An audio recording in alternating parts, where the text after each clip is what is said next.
I know commodities cold, I know equity, I know options, derivatives cold. I actually don't know credit that well. I just never grew up in it. It was never really, can I run a model? Fine, but I'm not a credit expert.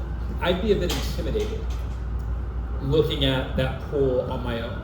So how do we get to a point where the way people are playing around with real estate yields on these apps, how do we get to a point where a moderately sophisticated accredited investor who doesn't know a lot about credit can feel comfortable swiping on an app and buying these tranches directly? I think it's in the history.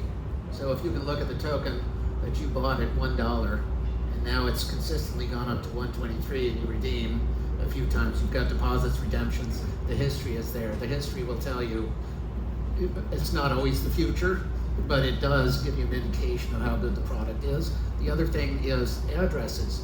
Bulla, the reason I named my company Bulla is because Bulla is an old name for stamp or for signing things. And when I was a bond trader, my word was my bond. You know, bought at 105. Yep. Right? I mean, even if I lost all the paperwork, don't retrade.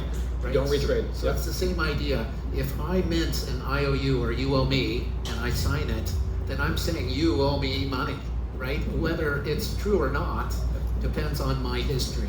And I think as you get more history of payments on chain, you're going to get better and better credit metrics. There's a great company called Spectral, for example, a couple of others that measure the payments and measure, you know, whether these addresses are really true or not.